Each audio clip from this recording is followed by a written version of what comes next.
D, wait for it, delightful. Check out the name tag. You're in my world now, Grandma. What's up, nerds, and welcome to my week in review, where I come to you every Sunday with 3 entertainment stories that I personally find interesting, and then we discuss them down below. Now, also down below, you can find the articles that I read to bring you this video, and you can read them for yourself, or you can just watch this video where I'm going to break them all down for you and everything. Also, before we get started, I just want to say that if you like what I do here and you enjoy independent content here on YouTube, please consider subscribing to my channel. YouTube is always changing up their algorithm, and small channels like mine, we just keep getting shoved to the back of the line. So please ask that you like, share, and subscribe, and I thank you in advance. All right. Sorry, I'm just trying to rush this along because I'm so late in the day and everything. It's my son's birthday today, so I'm trying to get this shit done. Okay, so now that I got all that out of the way, let's get started and everything. So for my first story this week, you guys, all right, so Chad Stahelski, if you know who he is a director now. He did all the stunts. He was Keanu Reeves' stunt double during the Matrix movies. So he is looking to be like a big thing. So he's going to be a filmmaker, and he's taken on the franchises, of course, John Wick, which he created, and Highlander. Now, so Lionsgate is trying to get into the franchise business because that seems to be the big deal these days. And so he's got Chad Stahelski to create this world of John Wick. And it looks like they're going to be doing a prequel and everything. And so it also looks like he's going to be doing the Highlander series. So let's talk about this. I want to read this Highlander when he talks about John Wick and Highlander. Sorry, this quote from him, and then I'll talk about what I think about everything. So it says, "This deal expands on a great creative relationship we already have in place on John Wick and extends it to our Highlander franchise." Joe Drake, the outgoing chair of Lionsgate Motion Pictures Group, and Adam Fogelson, chair of the MPG, said, "From the outset, Chad has been the creative force defining the world of Wick. As we continue to think about the future for that world, we want Chad working together with Basil Awaki, I don't know how to say his name, and Erica Lee of Thunder Road as our stewards, guiding us and strategizing together at every step. This deal makes it official, and we look forward to his steady hand and creative input, not just on the film he is making, but other stories that arise from it. He is a true visionary, and we are thrilled to have him in our corner." So he has signed a deal to help bring along these two franchises. Now, I think the John Wick franchise is great. I love those movies. I even love that fourth one. Well, I would say that, yeah, probably maybe the second one's my least favorite. I can barely remember. That's the one with Ruby Roses in it, right? Right? And she's like deaf or something. I can't remember off the top of my head. I think she doesn't speak, which is probably the best for her in movies. She's got a great look. That's her thing. She's just like, you look great, but when you start talking, your acting doesn't shine through. So he is going to be, now, what do I think about this? First off, John Wick. I'm now talking about Highlander. So John Wick, I think this is good, except first off, John Wick died in that last one. And I think that it's like when they started the first movie, it was about revenge. You know, they killed his dog. It was the last gift from his wife. And I love that first movie. That's my favorite John Wick movie. Just because it was so raw and so like something you had, not seen before, but seen before kind of thing. You get what I'm saying. So I think that his whole story is he's getting revenge. First, it was in the first book. In the first movie, he was getting revenge on those guys for killing his dog, which was the last gift from his wife. The second movie, it went from that to the high table and the people running his little organization of assassins. So I think that's but now it's like, how far could this franchise have gone? I mean, it's like, John Wick can only do the same thing every single movie so many times before you're like, all right, who is he mad at this movie? Is he mad at the doorman for not opening the door fast enough? Because it's very much like, how far can this go? And they're doing that ballerina movie with Ana de Armas, which I will be watching because I love Ana de Armas. And I did see a YouTuber say something about how that vampire ballerina movie was gonna kind of cut into that, and I'm just like, wait, what? That has nothing to do with it. I'm sorry, that's ridiculous. But people have their opinions, which is fine. So I think that the John Wick I understand that Lionsgate doesn't have too many franchises, and the ones they do have, like the Hunger Games or whatever, it's like those are now like, I mean, if it's not done, it's like kind of done. So it's like, what are you going to do? But I understand that they're trying to find franchises / IPs so they can expand on. So the other one is Highlander. Now, what do I think about this? I love Highlander, the first one. Not the second one. And the second one sucks. And I love the show. If you ever watch that show, it's so good. And the whole thing about Highlander is, in case you didn't know, is they're these immortals. They live forever. But if they come in contact with another immortal, they usually fight. And they have to take their head. And when you take the head of another immortal, their power goes to you because there can only be one. It's very good. I love the first movie so much. And I think that I'm excited to see another one. So a lot of talk is about Henry Cavill playing the Highlander, Duncan MacLeod.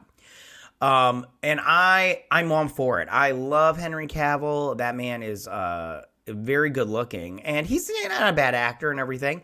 I mean, I have heard things that he's hard to get along with and stuff, which is unfortunate. But at the same time, I go, if he's got a fan base and that fan base constantly shows up and it's profitable, then I say put him in it, you know.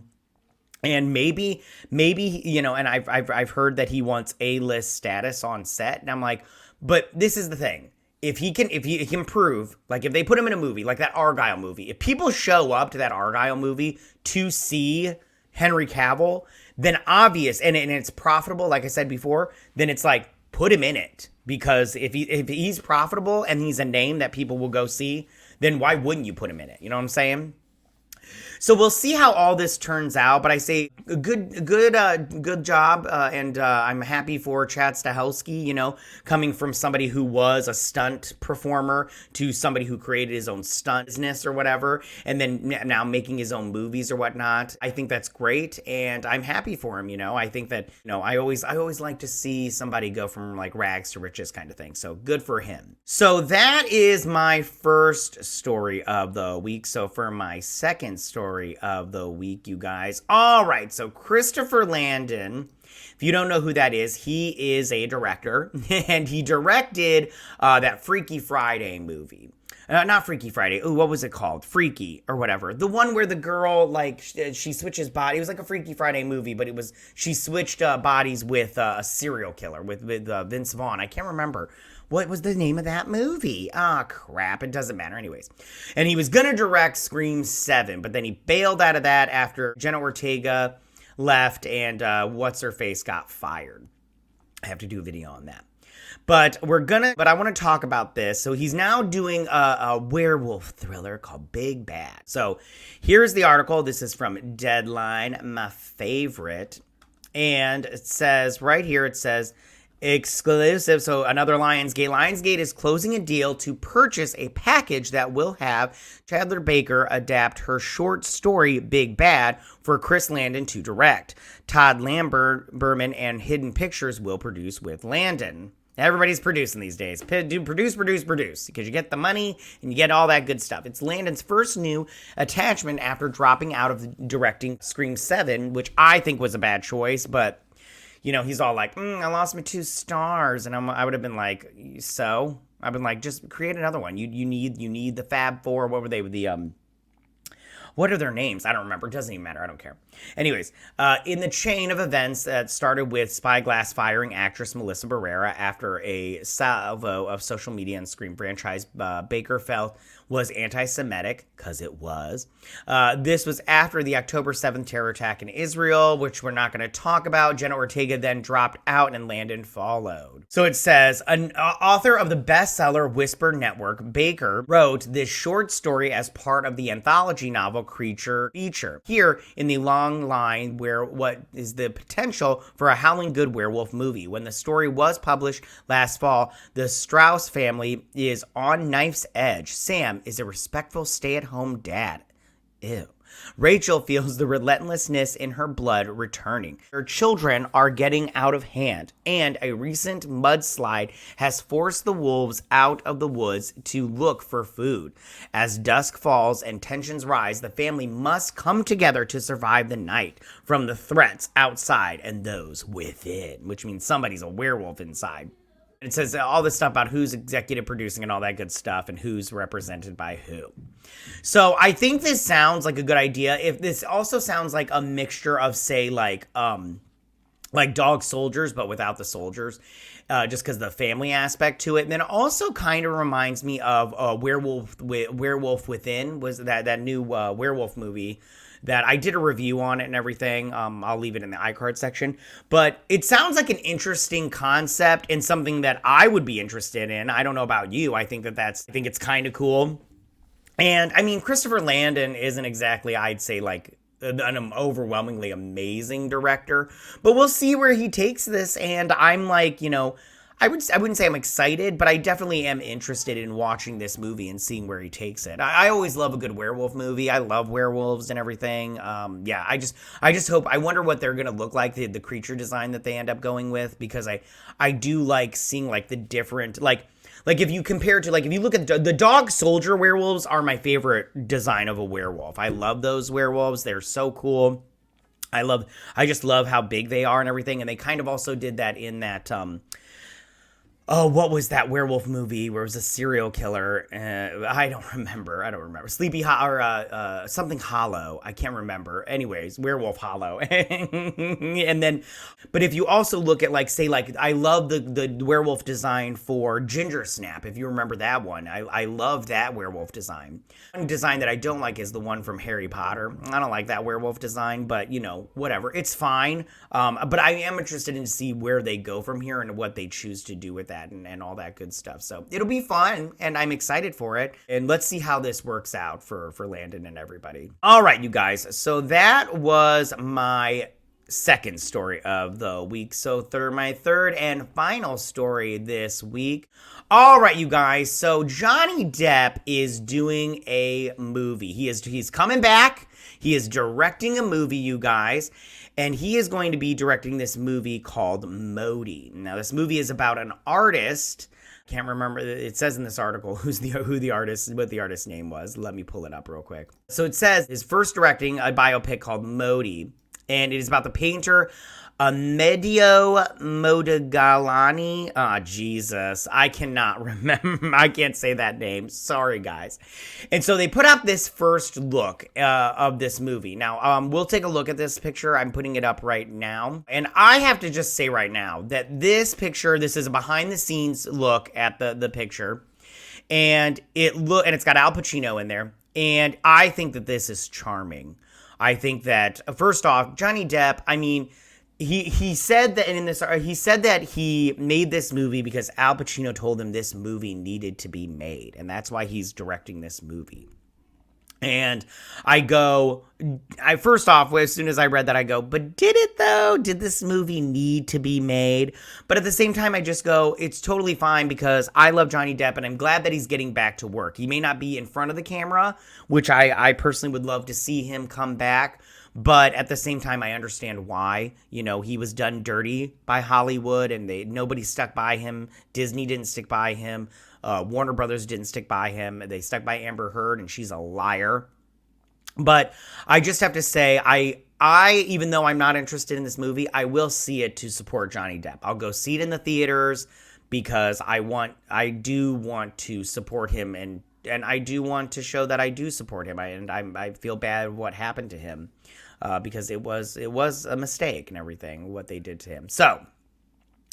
So let me just real quick, I want to read to you what this movie is about and they do have, here we go. It's right here. So it says, the pic follows the life of Italian artist Amedeo Modigliani, I don't know who that is, sorry you guys, in a 48-hour whirlwind capturing a chaotic series of events through the streets and bars of a war-torn Paris during World War I, on the run from the police. His desire to end his career and leave the city is dismissed by fellow bohemians. The chaos reaches a crescendo when he's faced with a collector who could change his life, and I'm pretty sure that Al Pacino is going to be playing that director. Now, this wasn't filmed in France. It was filmed, I believe it was filmed in, what country was it filmed in? I can't remember. I think it says in this article.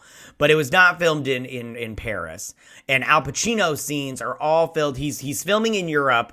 And then all of Al Pacino's scenes are being filmed here in the United States. Like, they're being filmed in New York because he's like, I'm not flying over there. And Johnny Depp's like, that's fine and everything. And I just go, but Al, you wanted him to make this movie and you're not willing to fly out to wherever he is. Come on, dude. Help your friend out, fucker.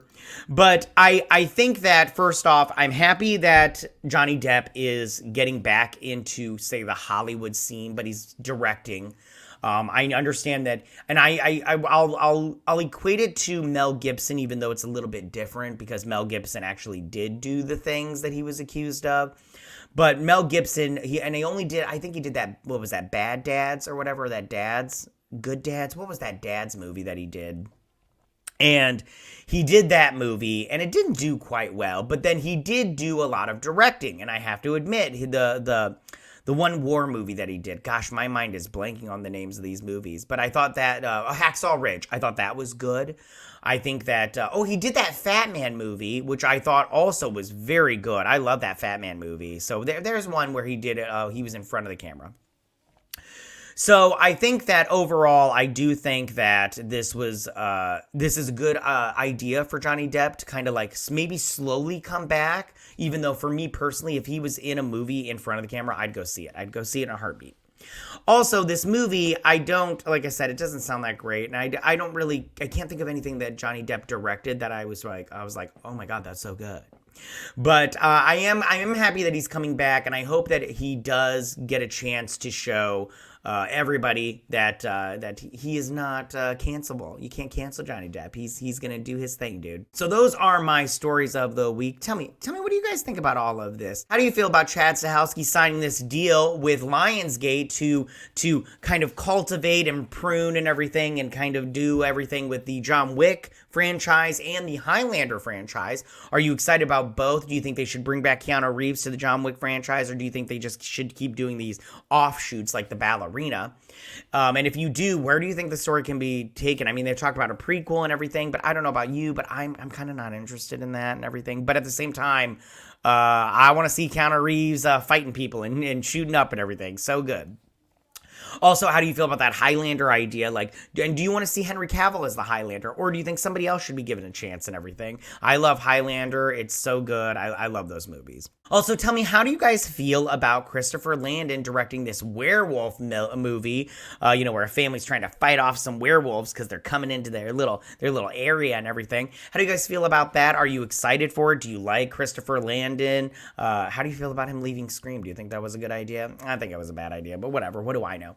But I am excited to see this. And how do you feel about werewolf movies, and which is your favorite werewolf movie? For me, it's Dog Soldiers, my favorite werewolf movie. Love that movie. It's so good. But there are some pretty close seconds. I'll tell you that right now. And then finally, tell me, how do you guys feel about this first look of Johnny Depp's new movie, Modi? Do you think this, like I said before, I think that this picture, this one where they're in the restaurant, they have two here, but I think this one in the restaurant, I've got this, the one in the restaurant that's below, I think this one is the most charming. I think it's charming. I like it. It looks fantastic, artistic wise. I think it's stylistically, it's just great. But I think that, and I'm glad for Johnny Depp. And how do you guys feel about that? Are you happy that Johnny Depp's coming back and doing something within the film industry and yet artistically for him and everything? But yeah, you guys, tell me what you guys think about all of this. Go ahead and leave all your comments in that section down below. If you like this video, go and hit that like button. I won't mind. If you're new to my channel, please hit that subscribe button. I'd greatly appreciate it. And I will see you guys next week on my week in review. You guys have a good week. Bye. Hey nerds, if you like this video, go ahead and click that Geek What icon and subscribe. And if you like this video, go ahead and join me every Sunday with my Week in Review.